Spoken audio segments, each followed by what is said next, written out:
Assalamualaikum warahmatullahi wabarakatuh. Kami dari kelompok 1 ingin mempresentasikan matkul manajemen keuangan tentang pasar keuangan.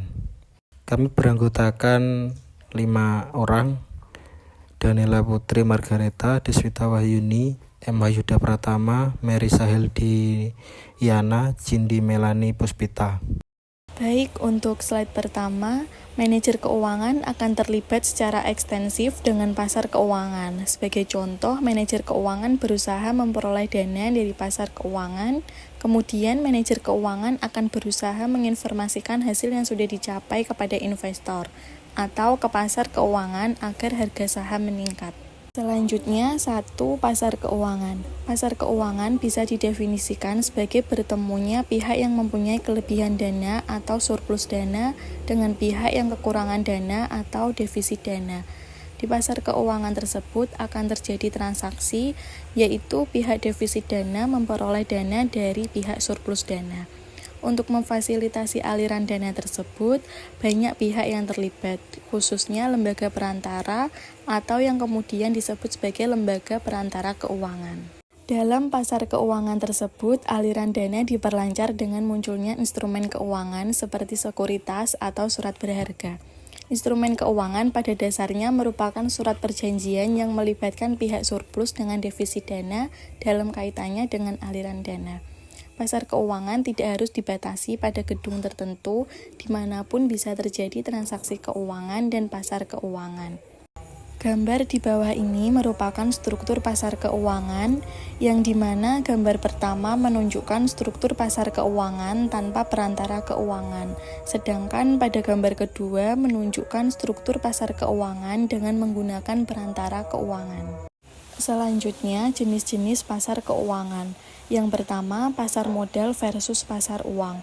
Pasar modal adalah pasar keuangan di mana diperdagangkan instrumen keuangan jangka panjang. Contohnya obligasi, karena obligasi jatuh tempo lebih dari 1 tahun. Sedangkan pasar uang adalah pasar keuangan di mana diperdagangkan instrumen keuangan jangka pendek. Contohnya komersial paper atau CP, karena komersial paper jatuh tempo dalam waktu kurang dari 1 tahun. Berikutnya, pasar spot dan pasar forward. Pasar spot adalah pasar di mana penyelesaian terjadi saat ini. Sedangkan pasar forward adalah pasar yang di mana penyelesaiannya terjadi beberapa saat mendatang. Di bawah ini adalah tabel kontras antara kedua pasar tersebut, yang dimana pasar spot apabila seseorang ingin membeli $1, maka harus menyerahkan uang sebesar Rp8.750, dan setelah itu akan memperoleh $1 tersebut pada saat itu juga. Sedangkan pada pasar forward, apabila ingin membeli $1, maka harus menandatangani kontrak terlebih dahulu. Setelah menunggu 3 bulan mendatang, barulah menyerahkan uang sebesar Rp9.200 dan setelah itu baru menerima $1 tersebut. Baik, selanjutnya pasar OTC dan pasar lokasi tertentu. Beberapa pasar keuangan mempunyai lokasi tertentu, contohnya PIG atau tempat saham diperjualbelikan. Mempunyai lokasi tertentu yaitu di Jakarta, di Jalan Sudirman, dengan bangunan tertentu. Pasar keuangan lain tidak mempunyai lokasi tertentu, sebagai contoh pasar falas mempunyai lokasi yang tersebar di dunia. Order beli atau jual akan dilakukan melalui komputer yang kemudian akan diteruskan kepada pedagang lainnya di Hong Kong misalnya. Praktis tidak ada lokasi yang terpusat untuk pasar semacam itu. Pasar semacam itu sering dinamakan sebagai over the counter market. Selanjutnya, pasar valuta asing. Instrumen yang diperdagangkan di pasar keuangan bisa beragam seperti saham, obligasi, komersial paper, dan mata uang asing atau falas. Pasar falas memperdagangkan mata uang asing.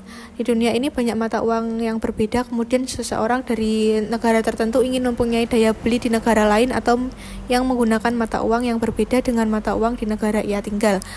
Pasar valuta asing memfasilitasi pertukaran mata uang yang berbeda tersebut. Selanjutnya, pasar perdana dan pasar sekunder. Pasar keuangan juga bisa dilihat ke dalam pasar perdana dan pasar sekunder. Pada waktu perusahaan go public atau menjual sahamnya ke publik, perusahaan akan melewati kedua pasar tersebut. Pada pasar perdana, perusahaan atau emiten berurusan dengan perusahaan investasi. Emiten tidak secara langsung menjual sahamnya ke investor publik. Contoh perusahaan sekuritas adalah Mandiri Sekuritas, BNI Sekuritas, Merrill Lynch, Goldman Sachs. Setelah perusahaan sekuritas membeli saham tersebut atau misal membeli, perusahaan sekuritas tersebut akan menjual saham yang dibelinya ke publik. Biasanya investor yang mempunyai koneksi ke perusahaan sekuritas yang bisa membeli langsung ke perusahaan sekuritas tersebut. Investor biasa juga bisa membeli langsung, tetapi biasanya ada penjatahan. Setelah melewati tahap tersebut, perusahaan akan meminta izin kepada Bursa Fix Jakarta atau misal ingin listing di BH. Setelah memperoleh izin, investor yang membeli di pasar perdana bisa menjual sahamnya kepada investor lain. Kemudian transaksi jual beli akan terjadi di pasar tersebut. Pasar tersebut dinamakan sebagai pasar sekunder. Selanjutnya, poin kedua, perantara keuangan. Perantara keuangan adalah lembaga atau pihak yang menjembatani pihak surplus dana dengan defisit dana.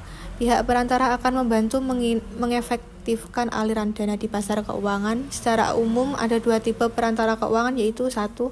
Perantara keuangan yang tidak mengubah klaim atau sekuritas, dan 2. Perantara keuangan yang mengubah klaim. Baik, untuk slide selanjutnya akan berikut menggambarkan perbedaan antara dua tipe perantara keuangan tersebut. Perantara keuangan mengubah klaim yang langsung dari surplus dana sekuritas primer menjadi klaim yang berbeda yang ditunjukkan kepada defisit dana sekuritas sekunder. Untuk perantara keuangan yang tidak mengubah klaim primer akan disalurkan langsung dari pihak defisit dana ke pihak surplus dana. Misal perusahaan penerbit obligasi dijual langsung ke investor meskipun dibantu penjualan oleh perusahaan sekuritas.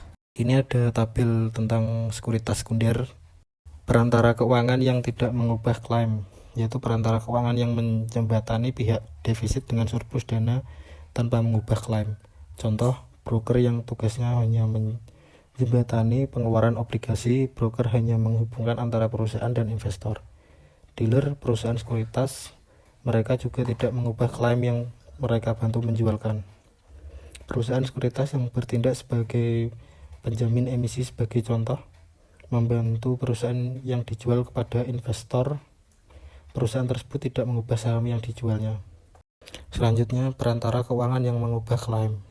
Dalam beberapa situasi, perantara keuangan di atas yang tidak mengubah klaim kurang efektif dalam mengalirkan dana.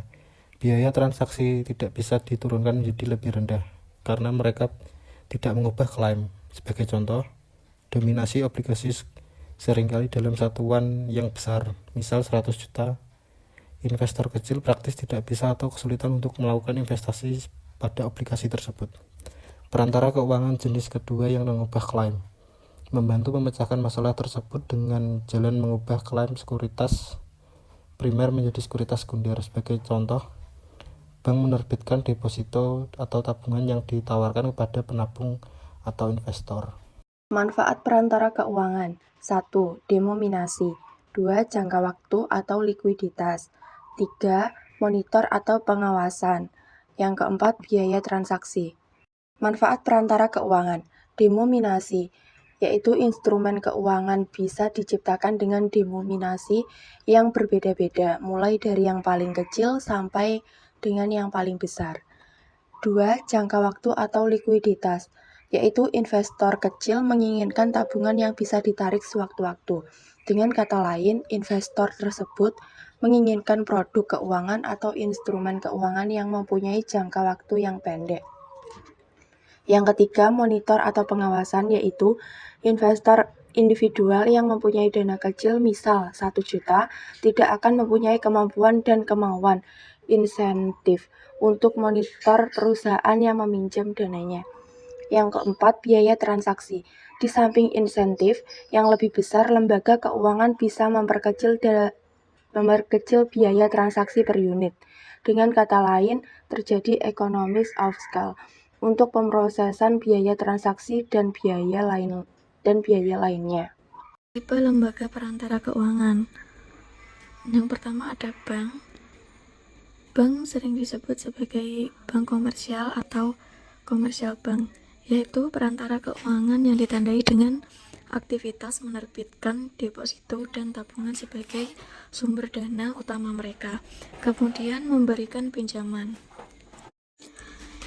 Yang kedua ada asuransi, yaitu perusahaan asuransi ditandai dengan ciri mereka menarik premi dari nasabahnya. Premi tersebut merupakan kompensasi atas perlindungan terhadap risiko yang mereka berikan kepada nasabahnya. Berikutnya ada perubahan sekuritas, merupakan perubahan ditandai dengan ciri membantu perolehan dana melalui penerbitan sekuritas seperti saham atau obligasi untuk perusahaan atau pemerintah. Jasa tersebut meliputi underwrite atau pinjaman sekuritas, pendistribusian sekuritas, konsultasi keuangan. Ada perusahaan investasi, yaitu perusahaan investasi pada dasarnya adalah lembaga keuangan yang mengumpulkan dana dari masyarakat dengan menjual saham dan kemudian menginvestasikan dana tersebut pada instrumen keuangan seperti saham atau obligasi. Selanjutnya, 3. Instrumen keuangan. Instrumen keuangan diartikan sebagai surat perjanjian kontrak yang menyebutkan jumlah yang dipinjam, ketentuan pelunasannya, dan hal-hal lainnya yang akan dicakup dalam perjanjian tersebut, misal jaminan dan lainnya. Karakteristik instrumen keuangan. 1. Denominasi. Setiap sekuritas mempunyai denominasi tertentu, sebagai contoh aplikasi yang mempunyai nilai nominal 1 juta atau 10 juta. 2. Jangka waktu. Sekuritas mempunyai jangka waktu yang berbeda. Obligasi mempunyai jangka waktu di atas 1 tahun, misal 5 tahun. Yang ketiga, tipe klaim. Secara umum ada 2 jenis sekuritas berdasarkan klaimnya, yaitu klaim saham dan klaim pinjaman atau utang dan obligasi.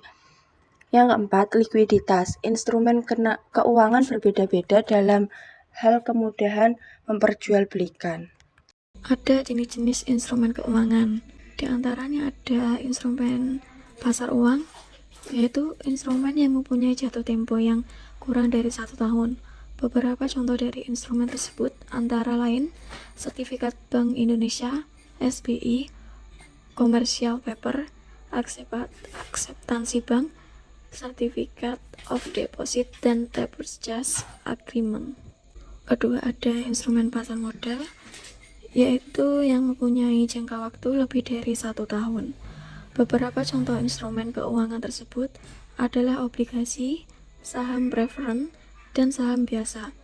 Obligasi adalah surat utang yang dikeluarkan oleh perusahaan atau pemerintah. Obligasi biasanya menyebutkan nilai nominal, kupon bunga, dan jangka waktu. Perjanjian lain bisa disebutkan, misalnya ada jaminan atau tidak. Jangka waktu obligasi bisa mencapai 10 tahun, bahkan ada yang sampai 90 tahun di luar negeri, bahkan ada yang tidak mempunyai jatuh tempo. Sekian presentasi dari kelompok kita, kurang lebihnya mohon maaf. Terima kasih. Assalamualaikum warahmatullahi wabarakatuh.